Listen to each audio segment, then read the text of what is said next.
ਵਾਹਿਗੁਰੂ ਜੀ ਕਾ ਖਾਲਸਾ ਵਾਹਿਗੁਰੂ जी की फतेह। ਜਿਵੇਂ ਕਿ ਤੁਹਾਨੂੰ ਆਪਾਂ ਨੇ ਪਿਛਲੇ ਲੈਸਨ ਦੇ ਵਿੱਚ ਡਬਲ ਸੋਟੀ ਫਰਾਈ ਦੇ ਬਾਰੇ ਦੱਸਿਆ ਤੇ ਹੁਣ ਅਸੀਂ ਤੁਹਾਡੇ ਲਈ ਨਵਾਂ ਲੈਸਨ ਲੈ ਕੇ ਹਾਜ਼ਰ ਹੋ ਰਹੇ ਹਾਂ। ਡਬਲ ਕਿਰਪਾਨ ਫਰਾਈ, ਡਬਲ ਗੋਲਾ ਫਰਾਈ ਤੇ ਡਬਲ ਮਰਟੀ ਫਰਾਈ।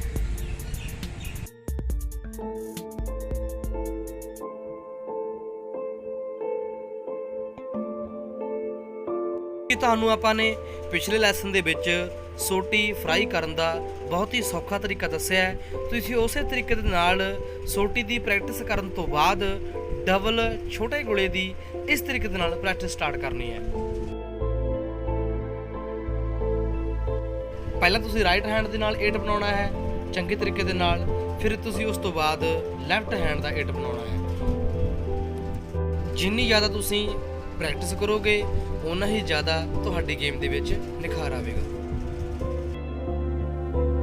ਫਿਰ ਤੁਸੀਂ ਚੰਗੇ ਤਰੀਕੇ ਦੇ ਨਾਲ ਪ੍ਰੈਕਟਿਸ ਕਰਨ ਤੋਂ ਬਾਅਦ ਆਪਸੀ ਤਾਲਮੇਲ ਬਣਾ ਕੇ ਡਬਲ ਛੋਟੇ ਗੋਲੇ ਇਸ ਤਰ੍ਹਾਂ ਘੁਮਾਉਣੇ ਹਨ।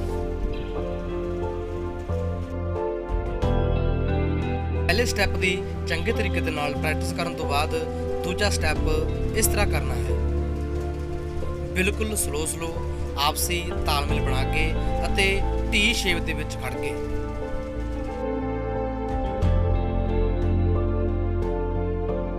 ਅਸੀਂ ਉਸੇ ਤਰੀਕੇ ਦੇ ਨਾਲ ਹੌਲੀ ਸਟੈਪ ਨੂੰ ਚੇਂਜ ਕਰਦੇ ਹੋਏ ਗੋਲ ਘੁੰਮਣਾ ਹੈ। ਯਾਦ ਰਹੇ ਤੁਹਾਡੇ ਹੱਥ ਵੀ ਚੰਗੇ ਤਰੀਕੇ ਦੇ ਨਾਲ ਘੁੰਮਣ ਅਤੇ ਗੋਲੇ ਵੀ ਚੰਗੇ ਤਰੀਕੇ ਦੇ ਨਾਲ ਘੁੰਮਣ, ਤਾਂ ਜੋ ਪੈਰਾਂ ਦਾ ਬੈਲੈਂਸ ਨਾ ਵਿਗੜੇ।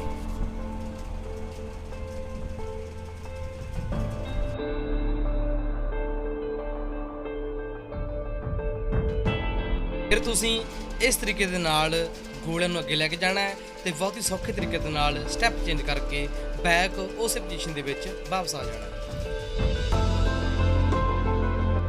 ਗੋਲੇ ਅਤੇ ਸਟੈਪਾਂ ਦਾ ਆਪਸੀ ਤਾਲਮੇਲ ਬਹੁਤ ਹੀ ਚੰਗੇ ਤਰੀਕੇ ਦੇ ਨਾਲ ਹੋਣਾ ਚਾਹੀਦਾ ਹੈ, ਤਾਂ ਜੋ ਤੁਹਾਡੇ ਵਾਰ ਚੰਗੇ ਤਰੀਕੇ ਨਾਲ ਨਿਕਲ ਸਕਣ ਅਤੇ ਤੁਹਾਨੂੰ ਵੀ ਕਿਸੇ ਤਰੀਕੇ ਦਾ ਨੁਕਸਾਨ ਨਾ ਹੋਵੇ। ਬਹੁਤ ਹੀ ਸਮਝਦਾਰੀ ਦੇ ਨਾਲ ਸਟੈਪ ਚੇਂਜ ਕਰਕੇ ਵਾਪਸ ਜਾਣਾ ਹੈ।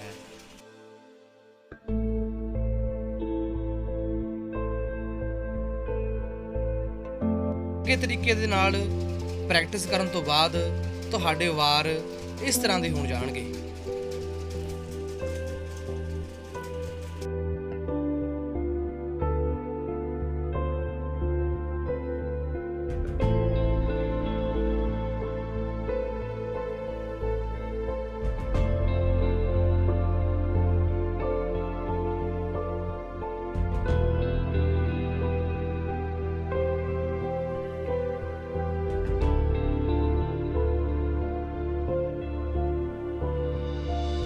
ਸਭ ਤੋਂ ਪਹਿਲਾਂ ਮਰਹੱਟੀ ਨੂੰ ਤੁਸੀਂ ਇਸ ਤਰੀਕੇ ਦੇ ਨਾਲ ਫੜਨਾ ਹੈ, ਪ੍ਰੋਪਰੀ ਮੁੱਠੀ ਬੰਦ ਕਰਕੇ ਸੈਂਟਰ ਵਿੱਚੋਂ, ਤਾਂ ਜੋ ਮਰਹੱਟੀ ਦਾ ਬੈਲੈਂਸ ਚੰਗੇ ਤਰੀਕੇ ਦੇ ਨਾਲ ਬਣਿਆ ਰਹੇ। ਫਿਰ ਤੁਸੀਂ ਬਹੁਤ ਹੀ ਸਲੋ 8 ਦੀ ਪ੍ਰੈਕਟਿਸ ਕਰਨੀ ਹੈ। ਜਿਵੇਂ ਕਿ ਤੁਹਾਨੂੰ ਆਪਾਂ ਨੇ ਡਬਲ ਸੂਟ ਦੇ ਵਿੱਚ ਸਿਖਾਇਆ ਹੈ, ਉਸੇ ਤਰੀਕੇ ਦੇ ਨਾਲ ਤੁਸੀਂ ਮਾਈਂਡ ਵਿੱਚ ਰੱਖ ਕੇ ਮਰਹੱਟੀ ਦੀ ਪ੍ਰੈਕਟਿਸ ਇਸ ਤਰ੍ਹਾਂ ਕਰਨੀ ਹੈ। ਗੁੱਟ ਨੂੰ ਪ੍ਰੋਪਰ ਤਰੀਕੇ ਦੇ ਨਾਲ ਮੋੜ ਕੇ ਹੌਲੀ 8 ਬਣਾਉਣਾ ਹੈ। ਫਿਰ ਤੁਸੀਂ ਉਸੇ ਤਰੀਕੇ ਦੇ ਨਾਲ ਲੈਫਟ ਹੈਂਡ ਦੀ ਪ੍ਰੈਕਟਿਸ ਕਰਨੀ ਹੈ, ਬਹੁਤ ਹੀ ਹੌਲੀ ਚੰਗੇ ਤਰੀਕੇ ਦੇ ਨਾਲ ਸਮਝ ਕੇ, ਤਾਂ ਜੋ ਤੁਹਾਡਾ ਗੁੱਟ ਚੰਗੇ ਤਰੀਕੇ ਦੇ ਨਾਲ ਘੁੰਮ ਸਕੇ।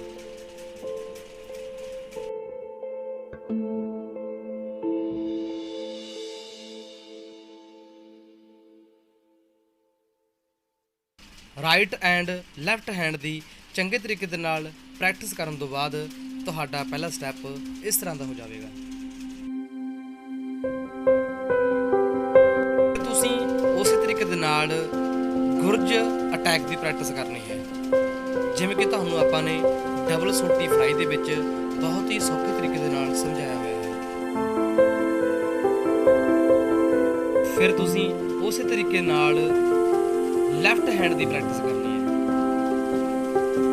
ਬਿਲਕੁਲ ਸਲੋ ਮਾਈਂਡ ਦੇ ਵਿੱਚ ਰੱਖ ਕੇ।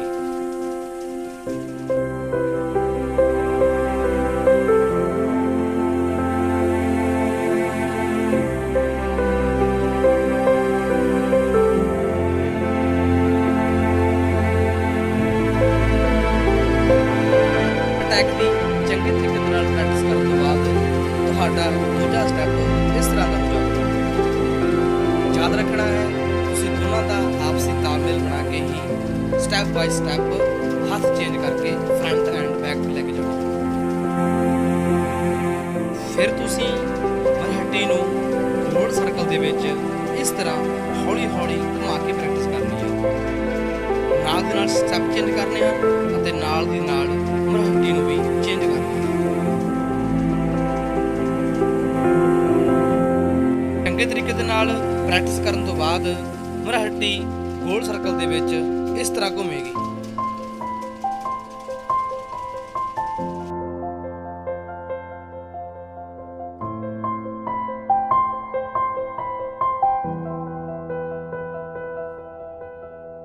ਤੁਸੀਂ ਤਿੰਨੇ ਸਟੈਪਾਂ ਦੀ ਚੰਗੇ ਤਰੀਕੇ ਦੇ ਨਾਲ ਪ੍ਰੈਕਟਿਸ ਕਰ ਲੋਗੇ ਤਾਂ ਉਹ ਤੁਹਾਡੇ ਤਿੰਨੇ ਸਟੈਪ ਪੂਰੀ ਚੁਸਤੀ ਅਤੇ ਫੁਰਤੀ ਦੇ ਨਾਲ ਇਸ ਤਰ੍ਹਾਂ ਦੇ ਹੋ ਜਾਣਗੇ। ਯਾਦ ਰੱਖਣਾ ਹੈ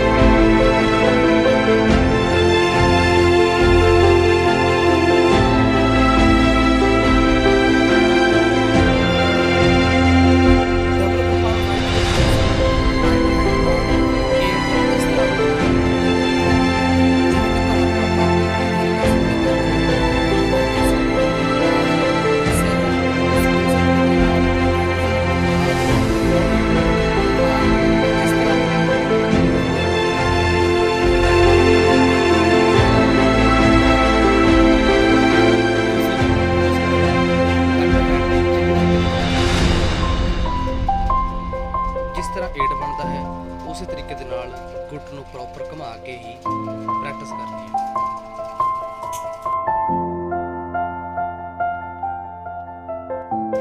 ਲੈਫਟ ਅਤੇ ਰਾਈਟ ਹੈਂਡ ਦੀ ਪ੍ਰੈਕਟਿਸ ਕਰਨ ਤੋਂ ਬਾਅਦ ਤੁਹਾਡਾ ਪਹਿਲਾ ਸਟੈਪ ਡਬਲ ਕਿਰਪਾਨ ਦਾ ਇਸ ਤਰ੍ਹਾਂ ਹੁੰਦਾ ਹੋ ਜਾਵੇਗਾ।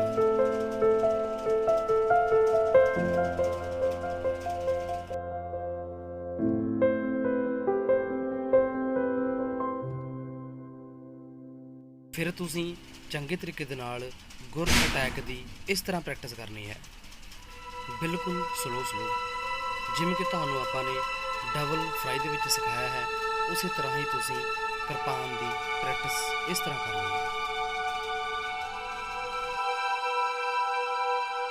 ਚੰਗੀ ਤਰ੍ਹਾਂ ਪ੍ਰੈਕਟਿਸ ਕਰਨ ਤੋਂ ਬਾਅਦ ਤੁਹਾਡਾ ਦੂਜਾ ਸਟੈਪ ਇਸ ਤਰ੍ਹਾਂ ਦਾ ਹੋ ਜਾਵੇਗਾ। ਤੁਸੀਂ ਬਹੁਤ ਹੀ ਚੰਗੇ ਤਰੀਕੇ ਦੇ ਨਾਲ ਗੁੱਟ ਨੂੰ ਪ੍ਰੋਪਰ ਤਰੀਕੇ ਨਾਲ ਮੋੜ ਕੇ ਹੀ ਕਿਰਪਾਨ ਫਰਾਈ ਕਰਨਾ ਹੈ।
ਚੰਗੇ ਤਰੀਕੇ ਦੇ ਨਾਲ ਪ੍ਰੈਕਟਿਸ ਕਰਨ ਤੋਂ ਬਾਅਦ ਡਬਲ ਛੋਟੇ ਗੋਲੇ, ਡਬਲ ਕਿਰਪਾਨਾਂ ਅਤੇ ਡਬਲ ਮਰਹੱਟੀ ਦੀਆਂ ਗੇਮਾਂ ਇਸ ਤਰ੍ਹਾਂ ਦੀਆਂ ਹੋ ਜਾਣਗੀਆਂ। ਜਿੰਨੀ ਜ਼ਿਆਦਾ ਤੁਸੀਂ ਚੰਗੇ ਤਰੀਕੇ ਦੇ ਨਾਲ ਪ੍ਰੈਕਟਿਸ ਕਰੋਗੇ ਉਨਾ ਹੀ ਜ਼ਿਆਦਾ ਤੁਹਾਡੇ ਗੇਮਾਂ ਦੇ ਵਿੱਚ ਨਿਖਾਰ ਆਵੇਗਾ।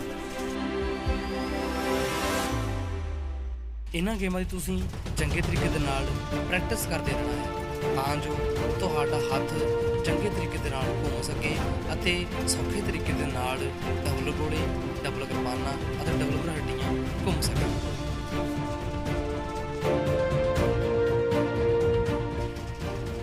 NGAI ਕੋਚ ਜੋਰਾ ਸਿੰਘ ਚੈਨਲ ਨੂੰ ਸਬਸਕ੍ਰਾਈਬ ਕਰੋ ਤਾਂ ਜੋ ਸਾਡੀ ਹਰ ਇੱਕ ਨਵੀਂ ਵੀਡੀਓ ਤੁਹਾਡੇ ਤੱਕ ਪਹੁੰਚ ਸਕੇ ਅਤੇ ਤੁਹਾਨੂੰ ਉਸ ਵੀਡੀਓ ਦਾ ਜ਼ਿਆਦਾ ਤੋਂ ਜ਼ਿਆਦਾ ਲਾਭ ਮਿਲ ਸਕੇ।